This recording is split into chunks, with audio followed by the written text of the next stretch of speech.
This is macOS Ken. A strange note from the financial front, a little news around a little iPhone, and racing through some Apple car talk. It is Wednesday, the 10th of February, 2021. I'm Ken Ray, and this is news from macOS Ken, brought to you by yours truly and sponsored by Amazon Pharmacy. Your medication made easy. Learn more at amazon.com/macOSKenRX. This show is also supported by people like you, patrons through Patreon. Find out more and add your support at patreon.com/macOSKen. RBC's got a new guy following Apple, and he is coming on strange. Apple 3.0 ran part of a note from RBC analyst Mitch Steves, taking over the Apple beat from Robert Mueller. According to Steves' note, fundamentals at Apple remain secure with a cash-flowing business related to iPhones, peripherals, computers, and services. But what he really likes is the money Apple could make in cryptocurrency. Not mining, not buying, but using Apple Wallet to let its installed base of 1.5 billion devices and the people who use them into the game.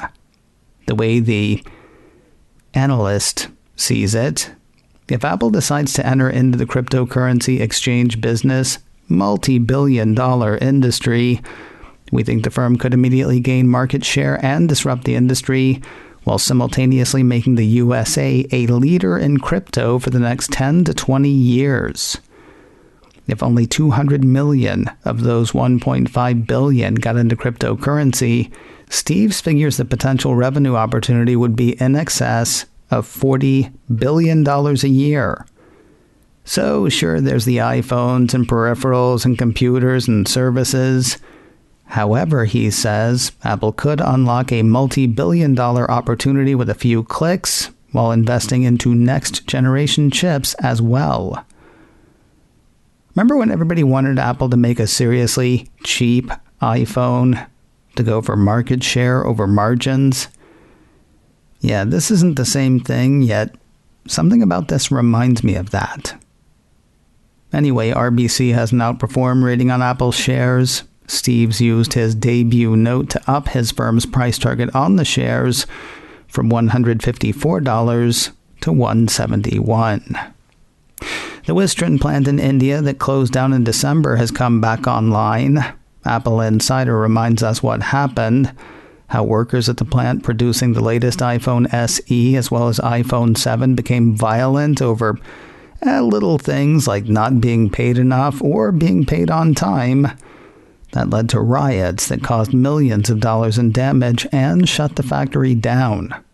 Now it is back up and running, though, with Apple keeping a watchful eye.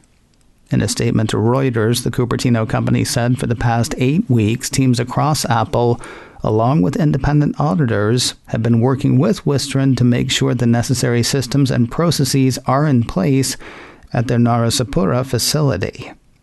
While things are good enough to get going again, Wistron is still on probation, according to the report. You know what stinks? iPhone 12 mini. Just ask a bunch of headline writers, those at Mac Rumors, not included. That site's headline says iPhone 12 mini reportedly accounted for only 5% of sales in first half of January. It was an estimate from Counterpoint Research that spawned that headline and several others that sound more dire.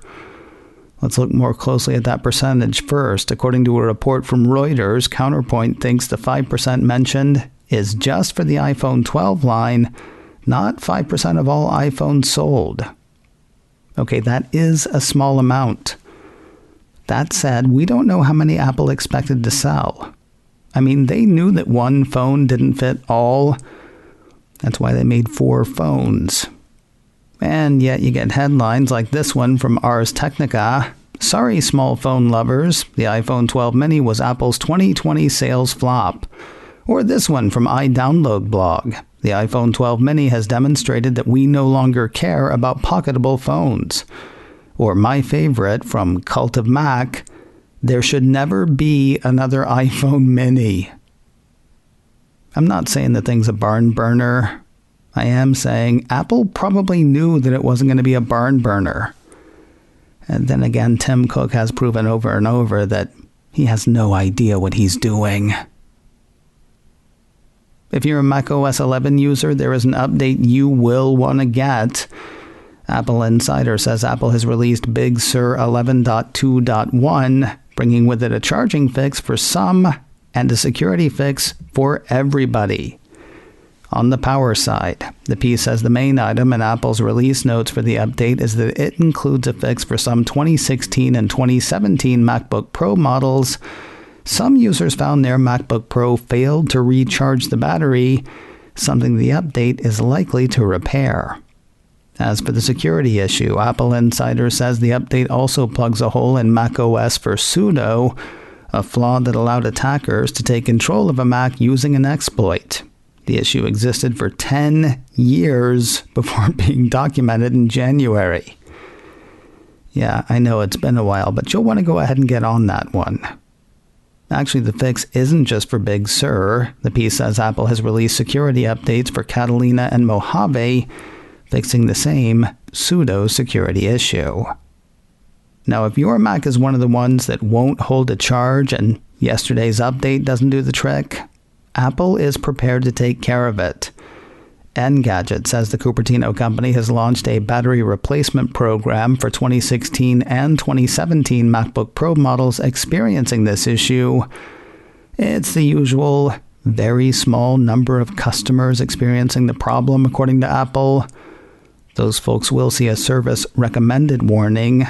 Machines that may be affected include the MacBook Pro 13-inch 2016, 2 Thunderbolt 3 ports and 4 Thunderbolt 3 ports, the MacBook Pro 13-inch 2017, 2 Thunderbolt 3 and 4 Thunderbolt 3 ports, and the 15-inch MacBook Pro for both 2016 and 2017. If all that sounds like you, first of all, I'm sorry. And second, you probably want to get in touch with Apple. Sideloading is once again off limits on the M1. Apple Insider says Apple has turned the on-again, off-again function off again. One of the much ballyhooed features of M1 Macs is their ability to run apps built for iOS and iPad OS. While any of those apps should run on an Apple Silicon Mac, they're not supposed to unless the developers of those apps say it's cool and make them available through the Mac App Store. Didn't take folks long to figure out a way around that, though.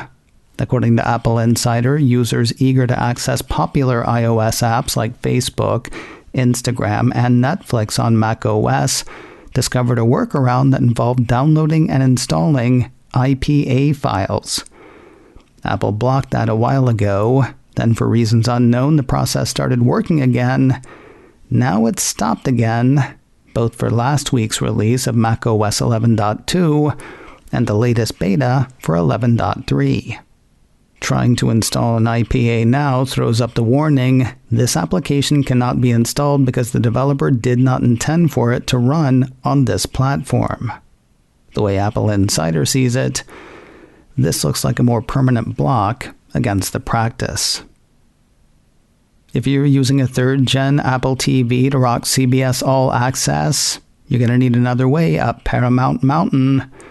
Mac Rumors says the Tiffany streamer is warning 3rd-generation Hoppy Puck users that the 2013 machine won't climb the hill when CBS All Access shifts to Paramount Plus next month.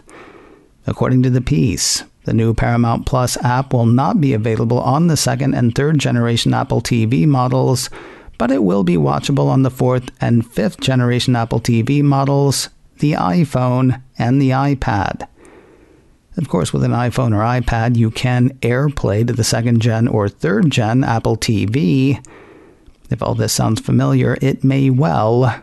Last week, YouTube started notifying users that its app will stop working on the 3rd-gen Apple TV starting next month.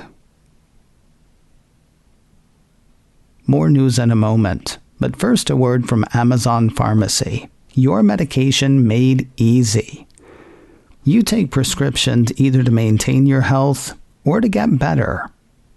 Is there any reason for you to go to where people who aren't feeling well go to pick up their meds? You can have your medication shipped straight to your door with Amazon Pharmacy. I'd be willing to bet that almost everybody listening to this, maybe even everybody listening to this, has had something delivered to them by Amazon. They know how to get stuff to you. And besides, it's not like you're picking out your medication. Just have your doctor's office send your next prescription straight to Amazon Pharmacy, and your meds turn up at your door. It works with most insurance plans, but if you're an Amazon Prime member like I am, and you're paying for a prescription without insurance, you can save with Amazon Pharmacy.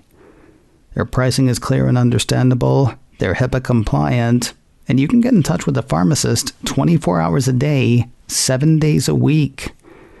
If you're still going to the pharmacy for your meds, have them come to you instead.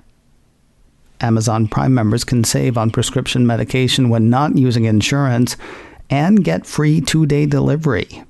Learn more at amazon.com/macOSKenRX. All one word, all lowercase, that's amazon.com/macOSKenRX. amazon.com/macOSKenRX. Let's spend the rest of the day putting the pedal to the metal and speeding through some Apple car talk, shall we? First, I have finally found a site that says Hyundai and Kia say they're not in talks with Apple. I know you probably thought this whole thing was settled, but I hadn't heard anyone say that they had said that the talks were done. All I'd heard them say was that they were in talks with lots of companies. Many thanks to CNBC, which says Hyundai Motor is getting requests from multiple companies for cooperation in joint development of autonomous electric vehicles, but nothing has been decided since it's an early stage, the company said, according to a CNBC translation of a regulatory filing. Hyundai Motor is not in talks with Apple on autonomous vehicle development, it added. The piece goes on to say that Kia Motors also said it was not in talks with Apple. So, who else looks good for an Apple partnership? It depends who you ask. iMore highlights a report from the Wall Street Journal that says Nissan is now the most likely candidate talking to Apple. Asked about the company's interest in working on the project, Nissan's CEO said, "We need to take new initiatives and work with companies that are knowledgeable with good experience through partnership and collaboration." I'm not sure how that makes them the most likely candidate talking to Apple, but the Journal is, well, the Journal. You want a different answer? Ask JP Morgan. Apple Insider has that firm saying that Renault seems a logical choice. Quoting that piece, Renault already has an alliance with Nissan, with the two being strategic partners since 1999 and controlling 10 major brands. The note seen by Apple Insider reads, "This theoretically makes Renault a partner that may be more willing to work with Apple than Hyundai, which agonized over negotiations." Alliance with Nissan. Kind of makes one wonder whether the Journal and JP Morgan are actually talking about the same thing. Hey, England has an idea.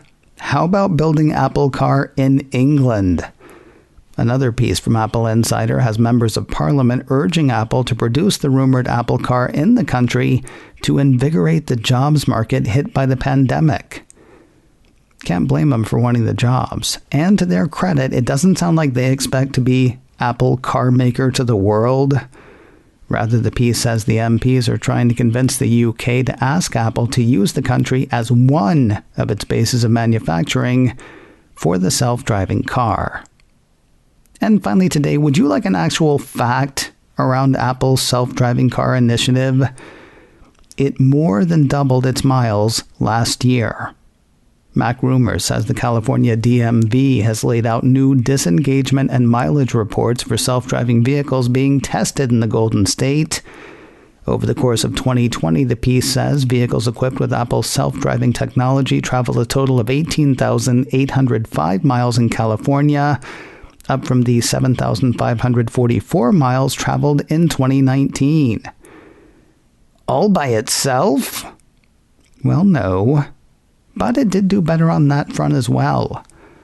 Quoting the piece again, there were a total of 130 disengagements, up from 64 last year, but that's not a surprise considering the increase in mileage.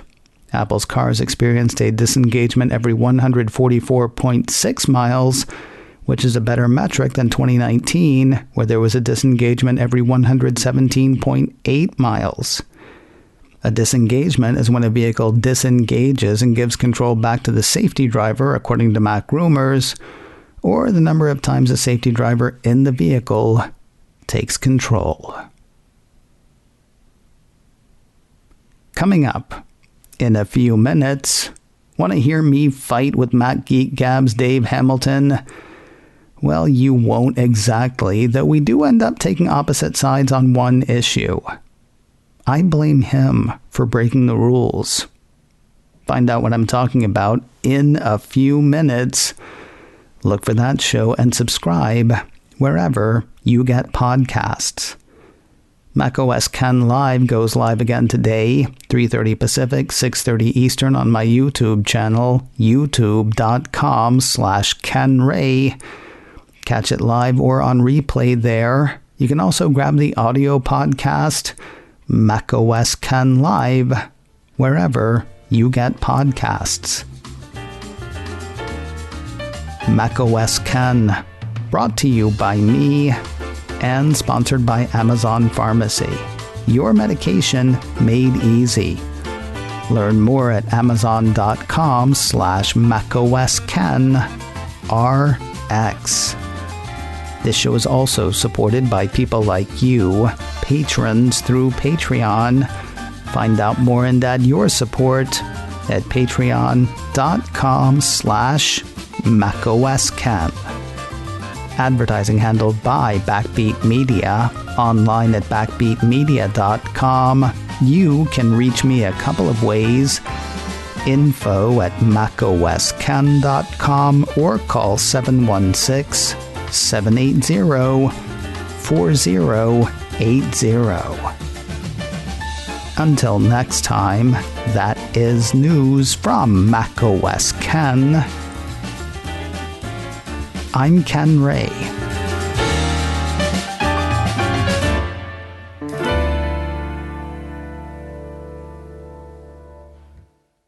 Cha.